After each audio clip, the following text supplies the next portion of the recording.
integrate yourself. I'm your host, Allison Pillow, and you can find me at pureenergypdx.com. Today, I am here with a very special guest, Josh Trent. Josh Trent is the founder of Wellness Force Media and host of the Wellness Force podcast. Josh has spent the past 19 years as a trainer, researcher, and facilitator discovering the physical and emotional intelligence for humans to thrive in our modern world. The Wellness Force mission is to help humans heal mental, emotional, and physical health through podcast programs and a global community that believe in optimizing our potential to live life well. Josh's life is dedicated to supporting humanity coming together as one. After publishing over 400 high-level interviews, and that's a lot for a podcast, that means you're really here to stay with some of the most respected minds in the health, wellness, and self-help industries. Josh has been spotlighted in major wellness media outlets such as Onnit, Spartan, Seal Fit, and Paleo FX. Josh holds a CES certification from the National Academy of Sports Medicine and is the creator of the Breath and Wellness program, a 21-day guided breath and wellness program using ancient wisdom to boost your immunity, calm your mind, and give you freedom from chronic stress in the modern world. Combining special breathing meditations infused with safe vape cannabis. Can you say that word for me, Josh? Cannabidiol. Cannabidiol. Okay. So that's like the vape cannabis, right? Yeah, the cannabidiol, which we can talk about. It's the different parts of the plant, the spectrum of the plant that allow you to attach to the CB1 and CB2 receptors and the endocannabinoid system. Yes, let's definitely touch on that. That's so interesting. His program Breathe gives you everything you need to let go of old weight, distress, de-stress, and build immunity so you can live your best life. In 2019, Josh also became the CEO of Civilized Caveman, helping women and men live better through practical tools for wellness, personal development, and paleo-friendly recipes. Josh, welcome to the show. I am so happy you are here. Allison, thank you so much for having me. You are welcome. Yeah, it's my pleasure. Like I said, I'm honored that you're here, Josh. I've been following you for some time. I've seen your work. You're amazing. You're doing so many good things in the world. Can you start by telling? I mean, I did give a huge introduction, but I would love for you to share with my audience more about what you'd like to share with yourself and how it relates to what we're going to talk about today as well. So, you had said what I want to share and a little bit about me, right? Mm-hmm. So Yeah. the little bit points to the lot a bit, but the little bit is this 10-year health and fitness career that really led me to having a second or third Saturn return and a dark night of the soul, which then put me in a place emotionally, spiritually, mentally, and physically, and also financially, to where I really had to make a tough decision as to, was I going to listen to my dream and go the path of uncertainty, or was I going to play the safe route, work for someone else, and essentially not manifest the things that my soul was calling for? And that's what led me to media and making Wellness Force Media and hosting the podcast in 2015 is when I started. And wow, which is 2022. Oh my God, that'll be 7 years this year. Holy shnikes. Wow. So yeah, I'm just realizing that in real time. And so, as I stand here with you today, I'm the host of the Wellness Force podcast. I'm the CEO of Wellness Force Media, which has two brands. One of them is Wellness Force, which is discovering physical and emotional intelligence so you and I, all of us, can live our lives well. That's my journey that I just share with everyone. And I make sure that wisdom is honest. And then on the other side of the brand, it's Civilized Caveman. So we talk about paleo and nutrition and recipes for the ketogenic and or the Paleolithic lifestyle. And somewhere in the middle of that, I just do my heart's best to help people as much as I can, because there's a mental health crisis that we're all experiencing. And I know that the body is the subconscious mind. So the more that we can fuel and support our physical selves the more that's going to bring us to a healthy mental and also emotional. And of course, as you know, our connection to spirit can only come through if the conduit is clean. And so we have to do all of these things all at once and be a human and manage our relationships and do all the things, Allison. So that's me in like a really tiny nutshell. Yes, that's amazing. And I love that you're doing conscious media because we just need so much of that right now. And we need Yeah. media that is is going to open people up to their true potential and not this doom and gloom stuff and things that are pulling people down right now, which I think is a big part of the problem, for Agreed. sure. Yeah. Agreed. Yeah. Feel that. Yeah, and I've seen some of your posts in the past, and you've posted some things that have been happening locally to you, and so I'd love to touch upon some stuff that relates to what we're currently going through and how we can get our health back on track with how our mind connects with our body. It's like a Mm-hmm. lot of times people don't even connect those things, and we're in our heads mostly without even noticing how much mental gymnastics we're doing all the time without actually connecting with our heart and our body and even listening to what our body's telling us, right? Half the time. Mm-hmm. Mm-hmm. We have a fundamental disconnect, and it's actually that way on purpose. So I'm not a conspiracy theorist. I'm a witness of reality, and the witnessing that I've been seeing and watching for 2 years now has been that of a psychology operation, or known as a psyop, that is dividing people from themselves, from their family, from their coworkers, from their friends, but most importantly, from their own soul. And this media construct that we live in is essentially part of the matrix. We think, feel, do, and that's what makes our lives. We think, feel, and do. And so if you can start being dissected and disconnected from media that is not conscious, that is not loving, that is not of service, then what happens is you have an unraveling of every single fundamental system in the human. And that's what we're experiencing now. So there is a war. It's a silent war. And at times it's not silent, but it's mostly silent. And it's a war of the mind. We have been pushed into this really cul-de-sac, this made up construct of me versus you, red versus blue, Democrat versus Republican. And at the end of the day, none of this shit matters at all. But we are being emotionally and mentally played upon like a puppeteer with strings. And so, what we all have to do right now is take a big, deep breath so we can start to reconnect some of these systems, like through your belly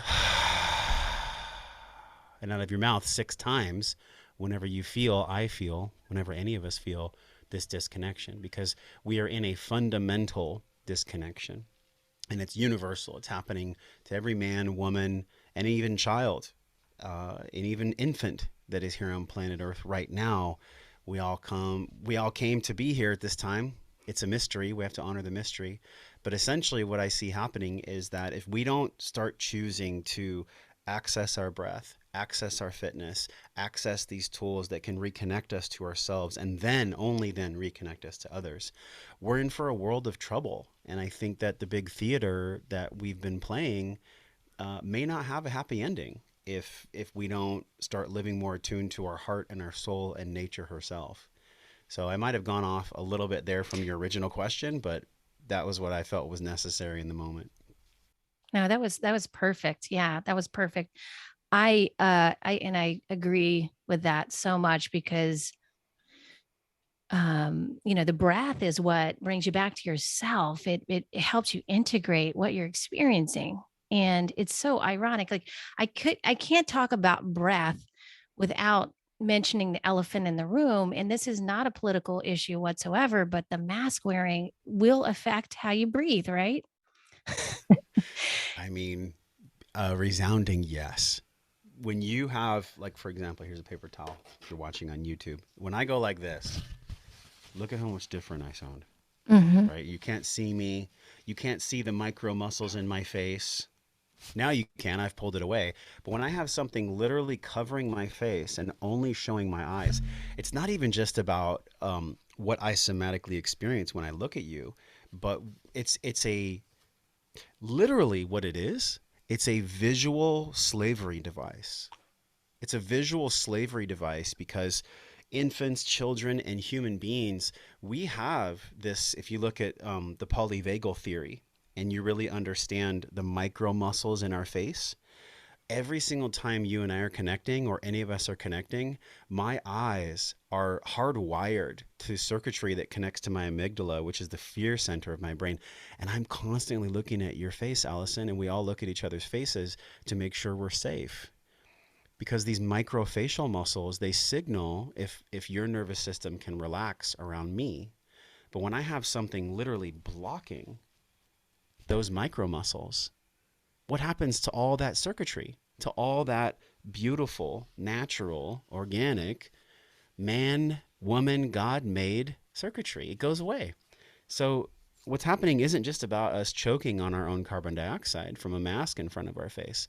It's also another piece of this psychological warfare where now we're not able to be safe with one another because we're bypassing some of the natural circuitry that we were designed to have that cues our own safety with one another. That makes a lot of sense because that's what's happening. I see that in real time. Yeah. Yeah, absolutely.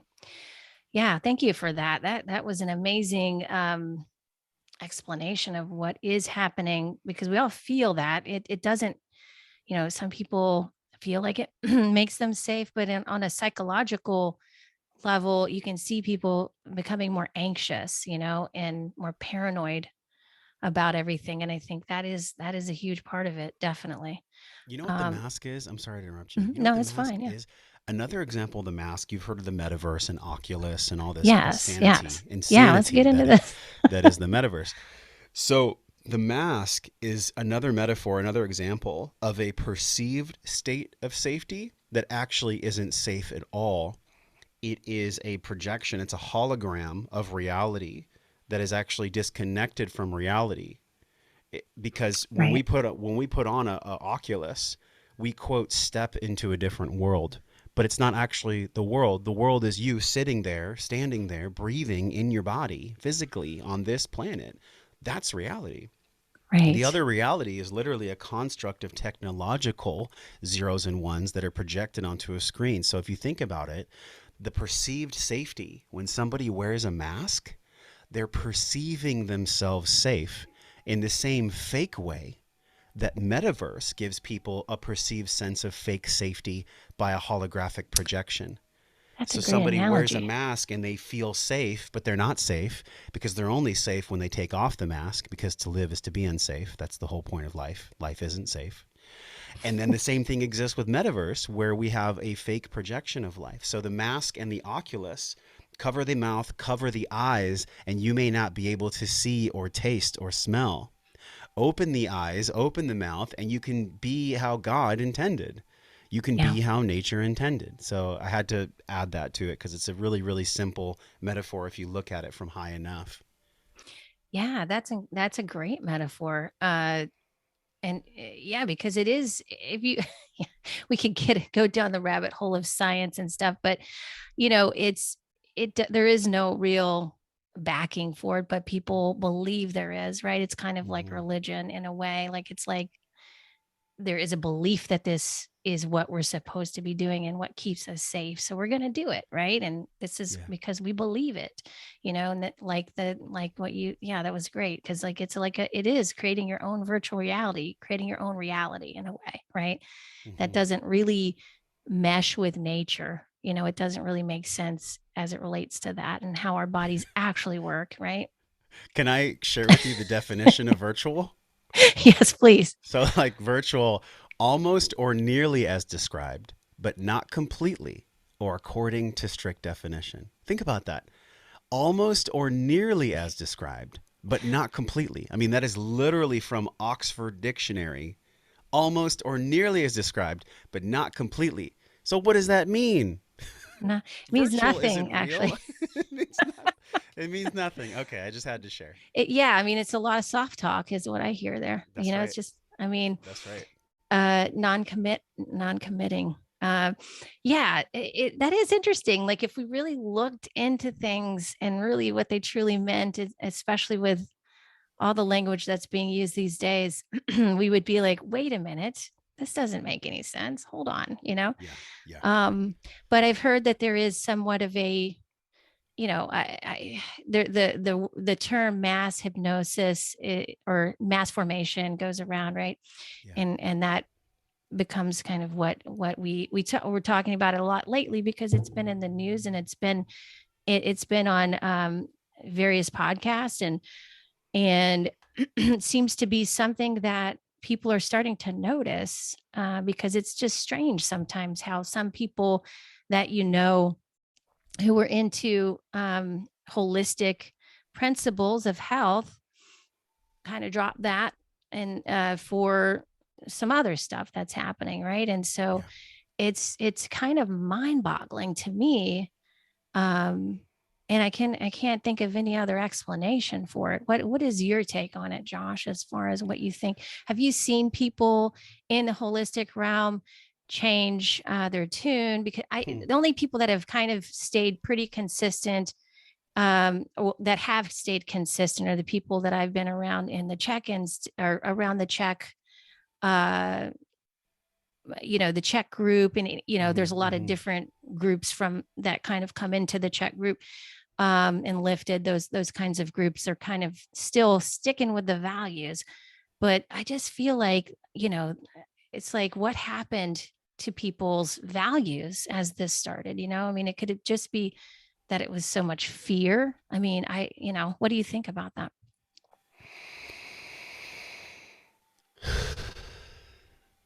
What I can feel is that we're in a social experiment of sorts. And obviously, there's many, many, many layers to what I'm about to say. But the first layer of anything is awareness. So the awareness that you and I have, that we all share, that the people that are here with us are sharing right now, is that something doesn't feel right. So that's the first thing we can notice is that something doesn't feel right. Right. And so if we breathe into that, and if we feel into our solar plexus and our heart and our throat and our root, and if we just chill for a minute and just feel what's going on, we all can. Would you say it's safe, Allison, to say that we collectively, most people feel that something isn't right? Yes, I would Okay. agree with that. Well, if we start there, then just use curiosity, not anger, not resentment, not rage, not accusation. Just use curiosity to go deeper from that place. So I'm curious if something doesn't feel right, what exactly doesn't feel right? And then I just sit with myself and I sit with my friends and we breathe and we are sharing our awareness, our collective awareness with one another. And time and time and time and time again, this mass formation psychosis comes up in conversation. We don't call it mass formation psychosis. That was actually from the Joe Rogan podcast. I believe it was Dr. Mm-hmm. Robert Malone that talked about it. It's a real thing. It's a real thing because it's been used in millennia after millennia to control people. Look at, to Right. go even further with curiosity, how the way religion has divided people. Look at the Crusades. Look at all the things that have happened in our humanity, in our evolution, where 100 years ago, there were people that were being killed as slaves. 50, 75 years ago, women couldn't vote. If you keep unraveling our lens of the past with that really heart-based focus of curiosity, you will see that we have really treated each other with incredible disrespect and incredible pain and torment and really hatred. And that is something that we all have to come to terms with. I believe that this mass formation psychosis that we're all experiencing is happening for our greatest good. I really do. I think it's happening for our greatest good, but we have to use it as the gift that it is from that space of curiosity. And sometimes, if you look at the Hawkins scale with Dr. Hawkins, the lowest frequency we could ever experience in this world is shame. Yeah. So when you keep people in shame, I think it vibrates at 50 hertz or 75 hertz. The Oh, highest level of emotion, of emotional frequency or vibration, I believe, is 750, which is enlightenment. Well, from shame to enlightenment, as you know, there's many, many, many layers of awareness. And so when you and I breathe and we're still enough, it's a chance for us to check in and go, huh, from a place of curiosity, where do I truly feel like I'm at? And I have had to check myself because I have felt anger and rage and just absolute hatred for what is going on from the powers that be. But when I allow myself to sit there for too long, I never get to 250 frequency. And 250 frequency on the Hawkins scale is courage. That's courage Mm. for me to do something, for me to speak out, for you and I to record a podcast, whatever it is. Anger is more powerful than despair, despair being 150, 200. But you can't sit at anger forever. So this mass formation psychosis is actually directing people, and it's very sinister, to go down to an even lower frequency. And it's right above shame, and it's apathy. Hmm. So if mass formation psychosis exists to keep people out of connection, to keep people out of curiosity, to keep people out of the frequency of emotion of courage, well, then it's okay if temporarily you and I feel anger. It's okay if temporarily you and I harness our sacred anger to slap people, metaphorically, and wake people up. Because Yeah. sometimes you have to shake the almond tree to let the almonds drop. And right now, people are just wanting the shaking to stop. And I say, fuck it, lean into the shaking. Like, lean into this radical discomfort we're experiencing and focus on how you're serving others, how you're taking care of your own self and your family. What kind of conscious money are you earning? Truly conscious money. Like, what does your conscious service to your community look like? And how much money are you earning so that you can prepare for what's to come? Because I think what's to come is going to be very ungrounding for people. I think it's going to be very scary. I'm not a Yeah. doom and gloom guy, but I also think that we have to be prepared, right? Because we don't really know what's going to happen with all the different things that are attacking our psyche. So breath is a tool to connect all of these things. Because if we can't breathe, then we can't ever come out from apathy and shame. We can't ever get to courage. We can't ever rise up to empowerment, enlightenment, and service to others. So all the things that I've mentioned, of course, we could do a podcast on just that, right? Just what you asked me. Yeah. But Yeah. to loop this, to close the loop, we must approach it from curiosity, because if I'm not curious, then I can get stuck at the lower levels, the lower frequencies of vibrational apathy, vibrational shame. And if I get stuck there, look the hell out, because then all the parasites and all the bottom Yeah. feeders come out, and they take advantage of and feed of people that are stuck in those frequencies. Yeah, curiosity keeps you open. It keeps you open to possibilities too. And when you're not in curiosity, you're really closing yourself off to that higher state of creativity. And so I agree with that so much. Is that from the Levels of Energy book? Is what you're talking about? The Well, he originally spoke about it in Power versus Force, Okay, okay. Hawkins, but Yeah. also one of my favorite books, he mentions it there as well, um, and it's called Letting Go. So those two books are phenomenal. But Okay. he's essentially talking about what Tesla and what many people were Yeah, yeah. touching upon, and that is that everything vibrates at frequency, like you and I vibrate, right? Yes. And That's that's why how the we jump from parallel reality to parallel reality, right? exactly, Because that's exactly. how you do it. We're all Yeah. vibing, or well, we're always vibing, but sometimes we don't vibe because lower frequencies and higher frequencies, it just doesn't work. Right. We tend to tune to the frequencies that we're most aligned with, that we are actually generating ourselves. And so you could be woo woo or you could be hardcore scientific. Everybody knows when you're around a certain person and you don't feel good around them, it's either Yes. because A, they're not of service to you and they actually are sucking your life force and they're bringing you down to their frequency, or they're there to teach you something. They're bringing you some kind of a pain lesson because they're trying to teach you something.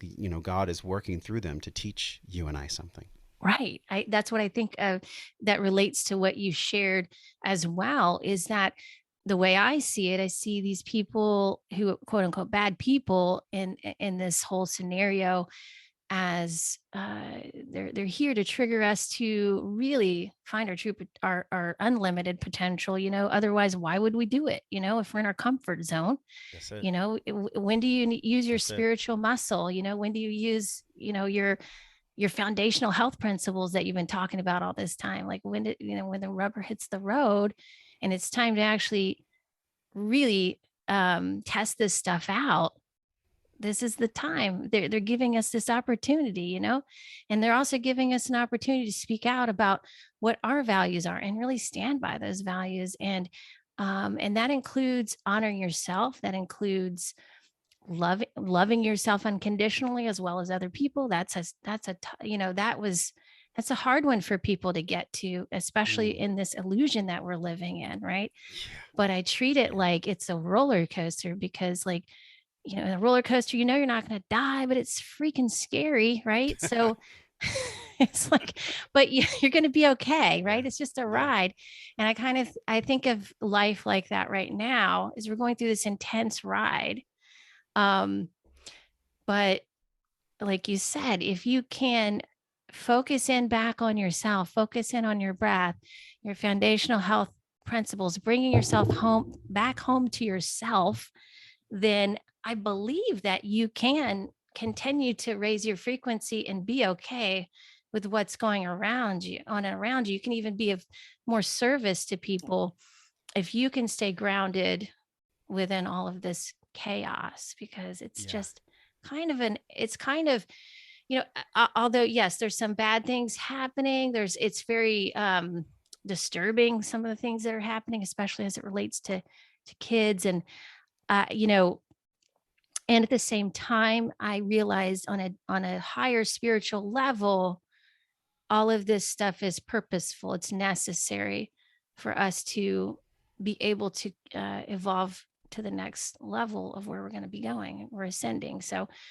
um, and it's really interesting to me, the whole parallel reality thing. And I just, if you're coming up to a higher vibration and you're jumping to a different parallel reality, those people won't be in your reality anymore eventually, right? Hmm. If Hmm. that's the way it works. So Yeah. I think just focusing back in on reflecting for yourself how you're really responding to the world is really important. And the breath Yeah. work, like you say, is the way to get back to that. And everyone can do it, but I will say I'm not going to placate this. I'm not going to just like wave a magic wand and say, oh, all anyone has to do is breathe. No. But I will say this: all anyone has to do is start where they are. And that is the unequivocal universal truth. You must, if you want something different, you must start where you are. I think what happens is, we've heard this quote, comparison is the thief of joy, right? We all know this. Yes. But what happens is when you compare yourself, or when you're so angry at what is, when you're so resistant to what is, like, I want to be wealthy, but I'm poor. I want to be in good shape, but I'm fat. Mm-hmm. I want to live in a different neighborhood, but I live here in the projects. Whatever it is, I wish my parents were a different way, but they are actually abusive and alcoholic. I wish my friends were nice, but the truth is they don't support me and they don't love me. What we do is we build stories. We build scaffolding and stories to represent and to really fortify bullshit stories that aren't serving and aren't loving for us, because we're scared. And that's okay. I'm not here to shame anybody or myself. We're scared of what might happen if we took away the scaffolding, if we unraveled the story that we've created and the narrative that we've created about our partner, about our parents, about the world, about our neighborhood, about money itself. I used to think money was evil myself. Now I know it's just a medium of energy exchange. Right. But all of these things have to be, again, looked at through the lens of awareness and curiosity, so that we can unravel what the truth actually fucking is. Because the truth is whatever we say it is. Yes, there are Yes. certain things, like if I drop this pen, that's gravity. We can't argue with that. We're all here in this reality. We're participating in gravity. Or But is the it, rest of it, Josh? No, just kidding. I mean, that's if you want to go deep. Just kidding. So we're all here, and so there's certain universal truths that we all must honor. And when we stop honoring universal truths, aka curiosity, the law of vibration, the law of reciprocity, the law of attraction, and I don't mean the secret, I mean the true law of attraction, then yeah, like my life's going to be really challenging because I'm constantly, exhaustingly rowing a boat up a hill, up a current that's trying to just push me in the other way. It could be so much easier. It could all be so much easier if we would just allow ourselves to feel the pain and to feel the really gritty, bloody lesson that is trying to be taught to us individually and collectively. That is truly where we are. And so if we can have the emotional intelligence and the awareness to go, okay, I'm going to learn how to breathe because that is going to start me wherever I am. When I am breathing, I am inhabiting my body. When I'm not breathing, I'm in my head. I'm Mm-hmm. literally in my head. As above, so below. If all I am is here, then there's disconnection here.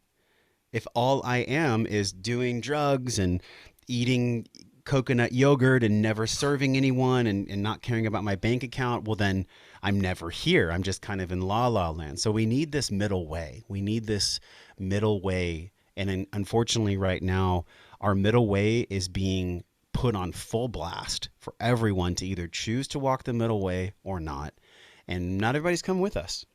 Not That's everybody's going true. to make it. And that's okay. Some people want to be there, and that's all Yeah. right. I've accepted that. It's what it is, Josh, is also is that people, there are some those laws of nature, right? And so,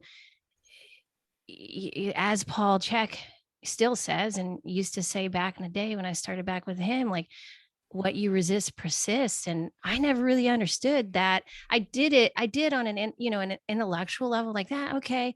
But really, how does that work? And then I completely started to understand it this past couple of years. I was like, wow, okay, I see it now. Because even if it's so called, you think of resistance as like something that's um kind of more obvious or bad in your life, but sometimes it can just be a resistance to something bad or Mm-hmm. what's perceived as bad. And we're thinking, oh, Mm-hmm. well, that's good, right? But it's not about bad or good. It's about where are you putting your energy, right? Are you focusing on what's wrong with the world and what's wrong with your life and all those stories that you're telling yourself?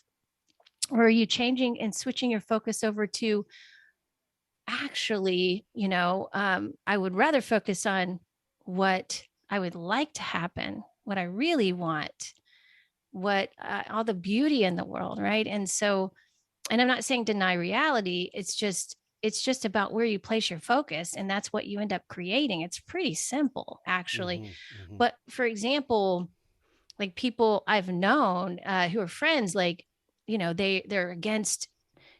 Yeah, again, I'm well, let's see how I can put this. Uh, like let's say somebody's against the vaccine, right? Which is, is I'm not for it. I'm not into that at all. Mm-hmm. So I'll just say, that's not my value set. Yep. But I'm just using this as an example because this is one of my values. And so someone's against it, right? They're like they're resisting it. They're going to protest about it, doing all this stuff, which I'm not saying people shouldn't speak up now, but again, it's the energy that you're putting into it. It's very subtle.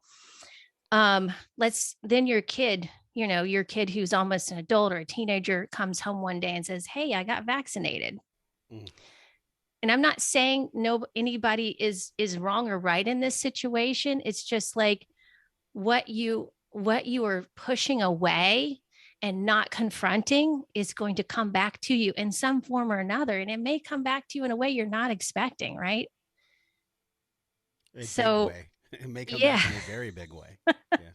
So it can happen on the other end too, like that. So it's just like I use that because that's a reflection of something that I resist in my own life, and I've had to be, come like make peace with that because um how much control do you have over somebody's decision around that? Not really. And there's I so much information about it. So it's like you can't really save everybody, and you don't want to anyway, right? So yeah. Mhm. I feel the lesson here for you and I, for all of us, the lesson here is to be at peace with what is. And when I notice that I'm not at peace with what is, can I use that lens of curiosity to really see, okay, well, what is the path to me being at peace? If I'm not at peace right now, and if it's not reality that I'm at peace with what's going on, because quite frankly, it's not. I am not personally at peace with what's going on.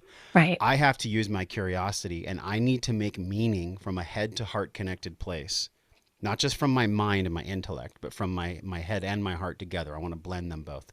And if I go like 30,000 feet above the sky and I look down at what's happening and I see myself from an observer and I see you from an observer and I really see the construct of what is happening for us, I see that there is a bubbling up of what's been there all along as far as malevolence and control and cabal or whatever you want to say.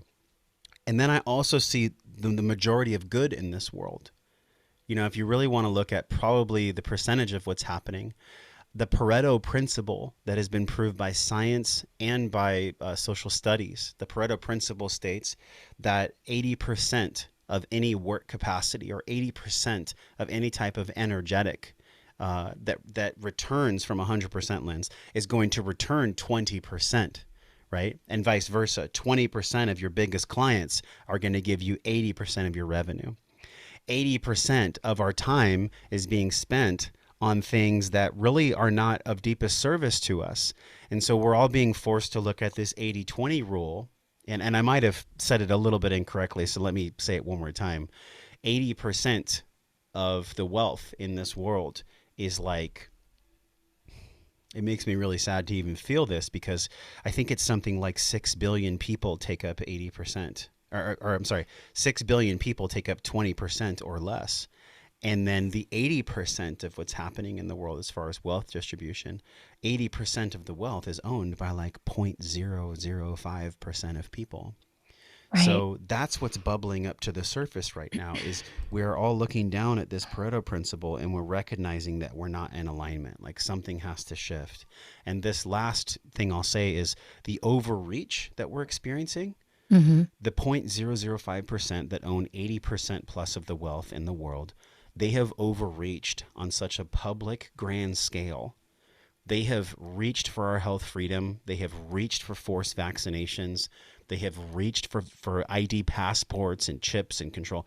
It is so egregious and it is so ridiculously out in the open, the degree of this overreach, that for anyone to not see it now, you and I just have to send them love. We have to Yeah. send them love. We can't be angry at people for not seeing it anymore. Right. Because That's remember, if I'm wasting my energy on being angry at the people that don't see it, well, then I can't have curiosity and I can't climb the ladder of emotion. I can't help anyone if I'm angry at the people that don't see it. But I can right. scream from a mountaintop occasionally because it's good to get that energy out. So, Absolutely. That's good balance. Yes, I love that. yeah. And that's what one thing I've gone back and forth with too, personally. It's, you know, you, you want to direct the anger in the right places at the right time, right? And of course, it's not always going to be pretty, but it's not good to hold it in either. So, Yeah. or to be in a delusional state, you Sure. know. So, but it's just really interesting that I could, it's just if you start to really just pay attention to some of the subtle uh energetics within all of this that's getting played out, um it kind of it does give you that bird's eye view of what's really happening and things that we can actually do about it instead of staying in that anger state and Yeah. just, you know what I mean? Yes. The best thing we can do, the most powerful thing we can do is move towards freedom, freedom of choice, and move towards things that we're in favor of. Like whenever I fight against something, like you had said, what resists persists, which Napoleon Hill said, and before him Wallace Wattles, and before him Prentice Mulford. I mean, this It's an old what we lesson. resist, it goes back to like 1700s to where it was first written, maybe even way before that.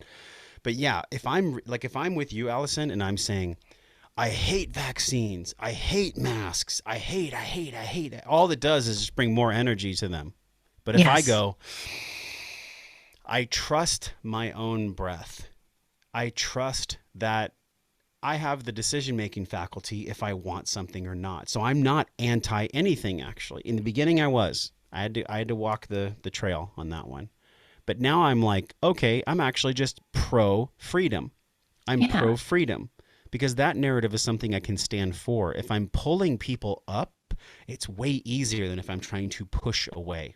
Pulling is a natural thing that we all do when we feel empowered. When we push away, it disempowers us. Mm-hmm. For sure.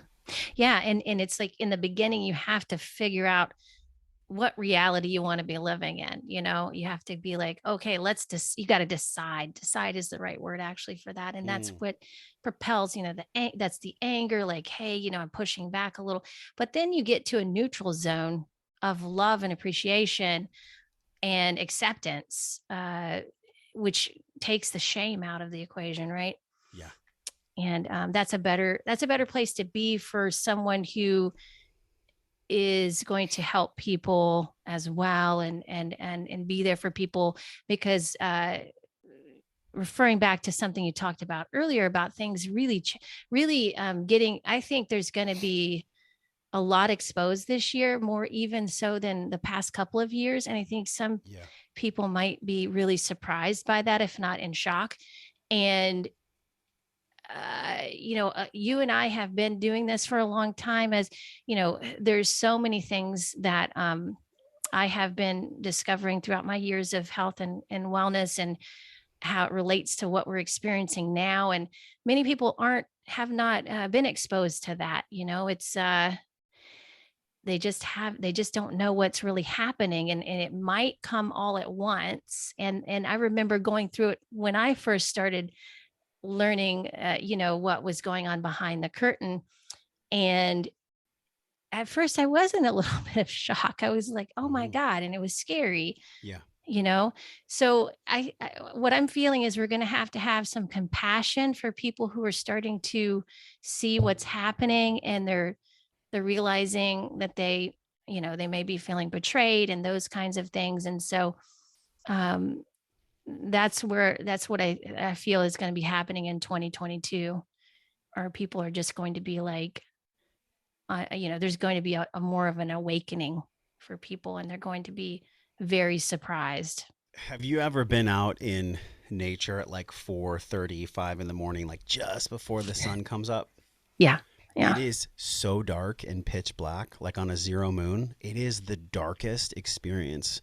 Last year I did a vision quest, which was part of the 10-day vision quest was 4 days in nature alone, no Oh, food, no wow. fire, just water.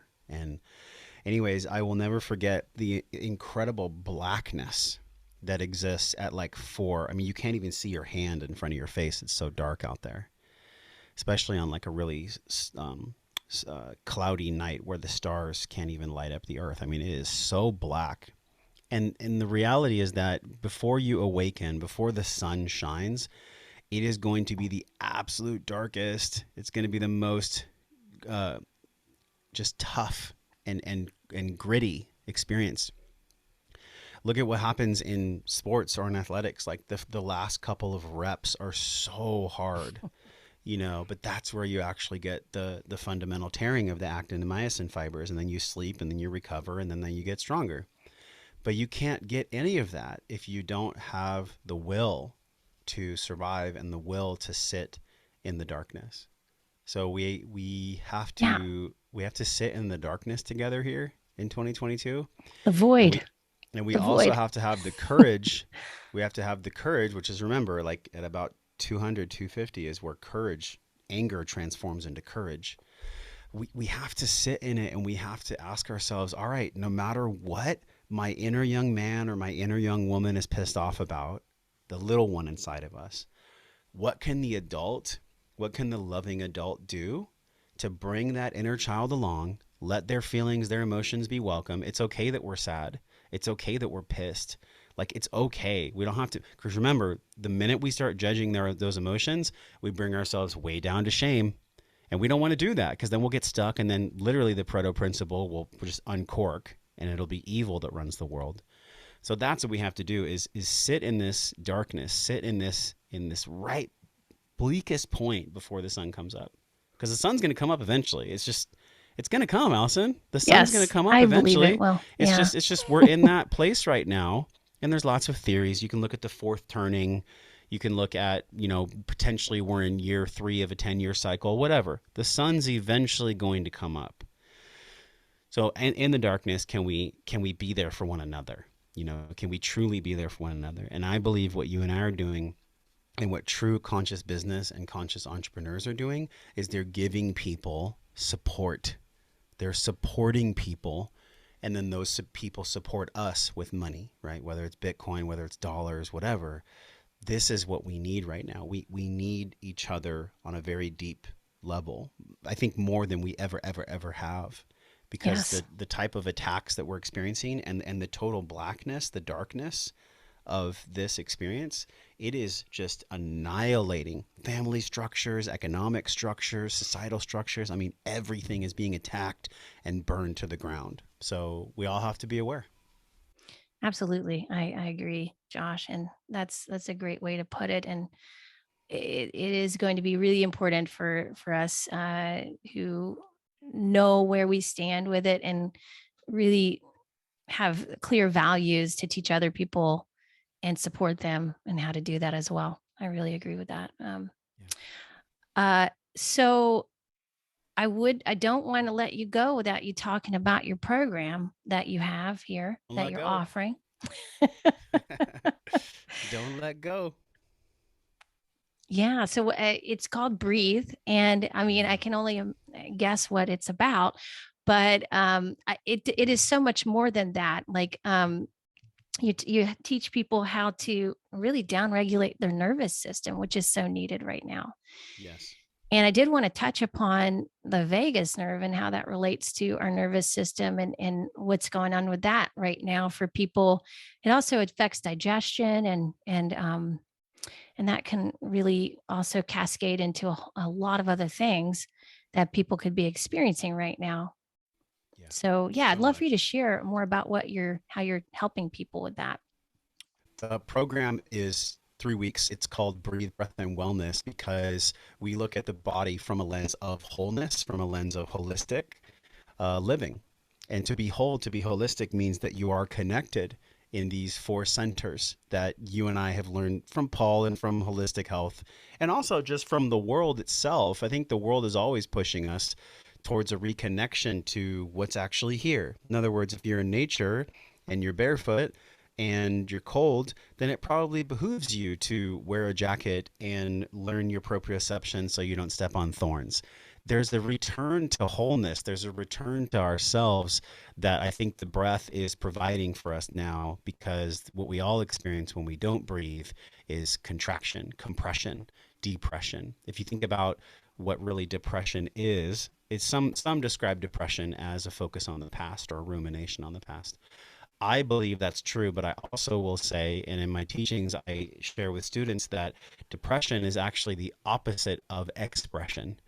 When you are fully expressed, there's no room for depression, because you're in the process, you're in the joy of expression. Anxiety is this focus on the future of what might happen, right? But really, what anxiety is fear without breathing. When you're in Yes. anxiety, you're in fear and you're not breathing. So, whether it's depression or anxiety, there are very logical and spiritual definitions for solutions on both of these things. And they all start with taking a big breath in through your nose to fill your belly. You notice how my shoulders were down, my shoulders didn't rise, like as Dr. Belisa Vranich calls this. This is horizontal breathing. This is not Right. vertical breathing. We need to breathe through our belly, through our bellow, like zebras, like animals. So every single thing that I talked about with anxiety and depression starts with breathing through your belly, breathing through your abdominal cavity, which is then on the top of it connected to a dome-shaped muscle called the diaphragm. Well, what's really cool is, and I found this in researching the program, when we start really truly breathing through our diaphragm, we press on the nerve endings and certain receptors that are tied into the vagus nerve. And the vagus nerve is a very ancient system that is actually hardwired into our amygdala. And the amygdala has a lot of different processes, but the amygdala's work is either for fight or flight. It's an ancient center in the brain that keeps us safe. So when we are physically pushing on the amygdala by using the diaphragm, and that's also when we take a big deep breath, because the diaphragm is a 360-degree muscle that goes literally from the front of the sternum all the way back around our body to the kidneys. So when we breathe through the diaphragm, we're pressing on this vagus nerve. That vagus nerve gets more toned. It's called vagal toning. And when the vagus nerve is toned, it can shift us. It can literally turn our autonomic or our automatic nervous system into more rest and digest, which is called the parasympathetic, right? And so when we're in parasympathetic, we can speak to one another, we can feel good, we can digest a meal, we can read a book, we can relax. Like, these are all the things that we need now more than ever. So this vagus nerve that is connected from the back of the brain all the way down the spinal cord, it innervates into the enteric nervous system. Enteric nervous system is the second brain. That's where all of our serotonin and all of our feel-good hormones are produced. It also innervates into the endocannabinoid system, which is these CB1 and CB2 receptors. These things help us to shift over to parasympathetic. But most importantly, beyond the ECS and the enteric nervous system, it's really important that people understand when you physically breathe, right? When you breathe through your belly and you're breathing horizontally, and we talk about this in depth in the Breath and Wellness program, you over time tone yourself to be more relaxed. You over time tone yourself to clear your breath, to clear your stress by just using your breath. And so if you can do that, and I'm not saying we need to do Wim Hof all the time. I'm not saying we need to, that's fine. That's great. That moves energy. There's nothing wrong with that, but it has a time and a specificity. What I'm talking about is clearing your stress with your breath in 3 specific phases. Oh, One of nice. them, one of them's acute. It's like, you're in traffic and you get pissed. Okay, what are the practices to shift you into tone your vagus nerve to be more relaxed in that moment of stress? Boom, it's an acute stressor. Then there's the more second phase, which is like breathing and meditation. How can I tone my vagus nerve, and how can I teach myself to breathe in moments where I really can be in even more of a deeper state of peace? And then there's the third phase of breath, which is more catharsis. Mm, This is where people go into these 60, 90-minute plus journeys where then maybe it is appropriate to breathe Wim Hof or to breathe yeah. warrior style.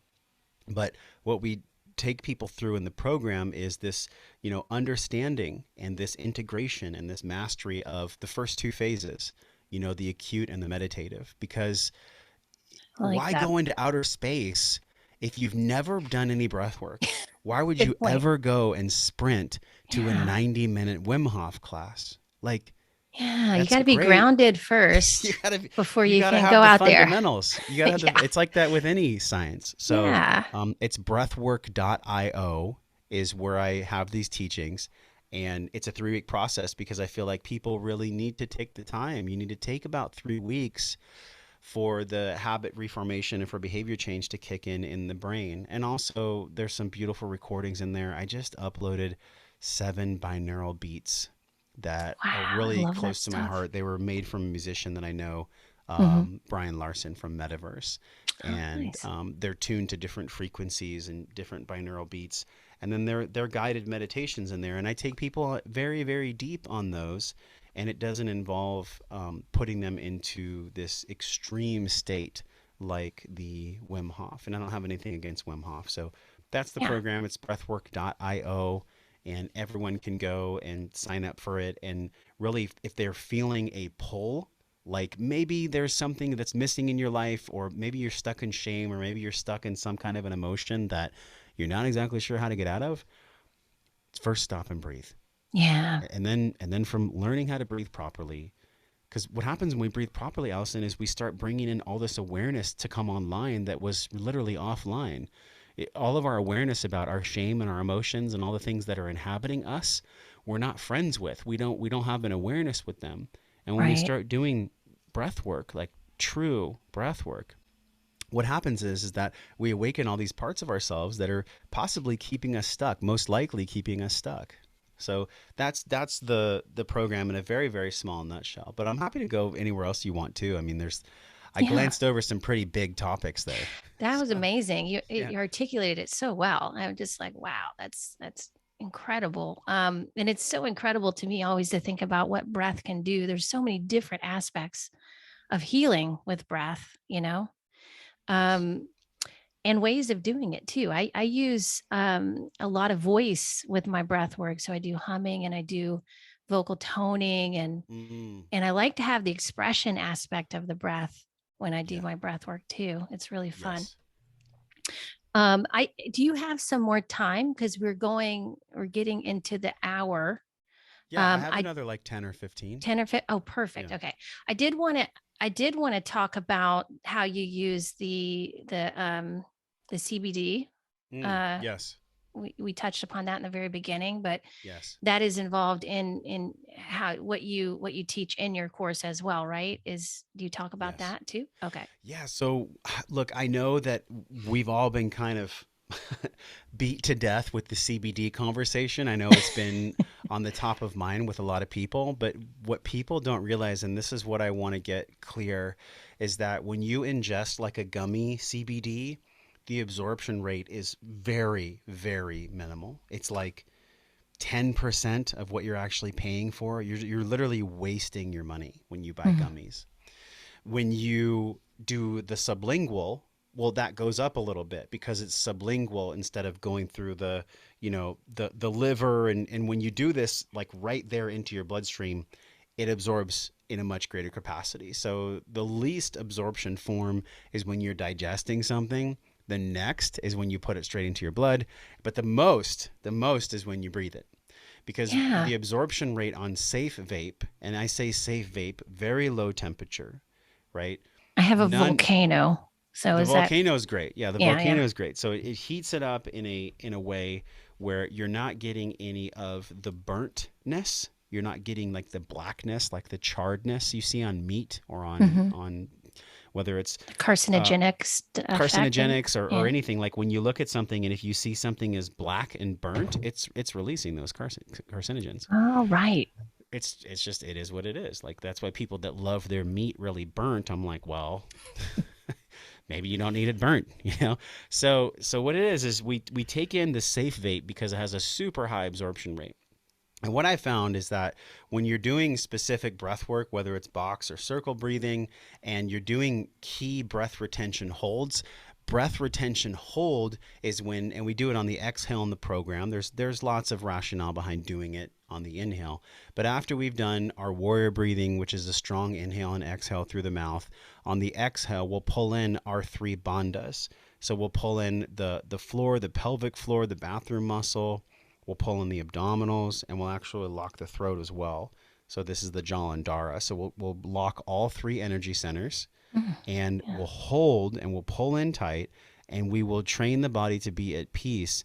And right in that next phase, we take a little bit of safe vape CBD, organically farmed CBD, and we pull it in just for 3 seconds, and then we let it go. We don't hold in the CBD. We don't hold it in there. There's no benefit to you holding it in. I mean, by the time you breathe it in less than a second, it's already rapidly being absorbed by your body. Gotcha. And then we let it go. So we breathe Okay. it in, we let it go, and then we go back to our breathing. So we're blending, we're putting an amalgam of breath hold retentions, the warrior breathing, which is that super oxygenation and intermittent hypoxia. And then we're adding in for creativity. We're adding in for even Oh, more of those CB1 and CB2 receptors in the endocannabinoid system, the ECS.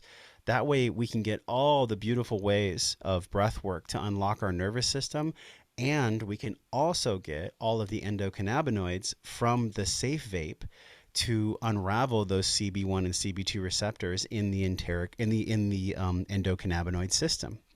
Enteric nervous system, ENS and ECS. So two different nervous systems, right? So this is the beauty of the wellness CBD breathing that I tested myself and that I absolutely love. It's for people that want to go just a little bit deeper. They want to explore what it feels like to do breath hold retentions and do the endocannabinoid system activation. This is a really cool place where it brings lots of creativity and sorry. lots of peace. Sorry about that, Josh. Oh, what is it? Oh, no. I guess you didn't hear it. Good. Okay. Oh, I didn't hear it. Yeah. Okay, perfect. Yeah. No, that was amazing. Yes, that's I did not know that how that all worked together, and that makes so much sense because I have experienced a similar thing using the volcano. Like it's really opened my diaphragm up Yeah. and my breath, and and my singing is so much better. And I'm wondering, well, how is this working like this? Mm-hmm. Mm-hmm. And yeah, so it's I love that. I love how you explain that and use it within your course to teach people how to, it's really interesting. We use all these plant medicines in the past as like, something to escape or detach with or party with, and it's really meant uh, there's a whole nother purpose for it. We could use it for healing. We could use it for opening ourselves up to our Yeah. more creativity and those kinds of things. And I love that you're showing people how to do that. That's incredible. Yeah. Thank you. Yeah, like you mentioned, it's a tool. It's a resource. Like you can get high and disconnect from your life, and you can choose to use cannabis. Or, by the way, I use safe vape that's THC free. You can also Oh, use good. Yeah. THC organic safe vape as well. But in our program, the majority of the vapes are THC free because we have some people that are shift workers or, Oh, right. Yeah. special responders. So, anyways, whether you want to disconnect or connect, it's not up to me to judge, but I will say, Right. like, these plants are our allies. So, use them to the degree that can bring you back to center, that can bring you back to that middle way. Because for most people, when they go into breath work, I'll be honest, 90% of the students that are in the Breathe, Breath, and Wellness program, they really, really benefit from just the two phases, from just doing the acute style breathwork practices and the meditative breathwork practices. Maybe about 10 to 15% of students in the program, they up their game even more. It's like the extra credit people, you know. Yes. They're the ones that do the wellness CBD breathing and start bringing in the safe vape technology with the breath hold retentions. And I would say if that's a draw for you, and like if you're an artist, you're a musician, you're a singer, absolutely go deep into that module in the program, because for the creative types, for the singers, for the people that, really want to deeply express themselves, it's pretty amazing what happens when you downcycle the nervous system to be parasympathetic, when you activate CB1 and CB2 receptors in the endocannabinoid system, and when you downregulate all the things that are happening in the enteric nervous system. You have these three branches of three basically bundles in the body of nerves that are all shouting at your brain, relax, Yeah. relax, relax, create something beautiful, be yourself, love life, enjoy. I mean, that's really what you're going to get from the teachings in that module. That's incredible. Oh my God. You sold me today. Thank you, Josh. You're welcome. Well, I'll This absolutely was give you access as a gift, and you can talk to your oh, thank audience about you. it. Yes, that would be incredible. Thank you so much.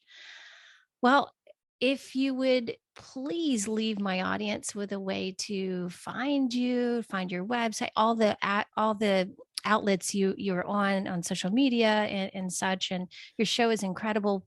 I would highly recommend everybody in my audience go and subscribe to your show because you have some amazing guests on there. Thanks, Allison. You're Yeah, the, welcome. the best place to go is wellnessforce.com. And there you can find our program for Breathe. You can find all the podcasts. You can get involved. It's just such an easy way. Just click the button right when you get to the homepage. It says start here, and that'll take you through everything. If you want to just get right to the breathwork, though, just go to breathwork.io and you can sign up for the program right there. Everything is downloadable. It's an app. All your meditations, your binaural beats, all your teaching instruction, all the proactive breath work and the meditative breath work is all there.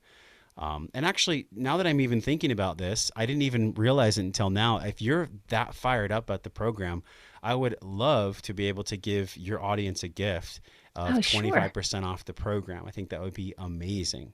Oh, that's So awesome. Thank all you you. guys, you're welcome. All you guys have to do is just enter podcast 25 at breathwork.io, and I'll give you 25% off the program just for spending time with us here. And then please write to me, Josh at wellnessforce.com. I don't care Okay. about giving people my email. It's all good. Email is cool. Email is great. I do that too. Yeah. Well, yeah, this has been an incredible show, and it's such an honor and a pleasure to speak with you, Josh. And thank you for coming on and sharing your wisdom today. Thanks, Allison. Thanks for having me on. You're welcome.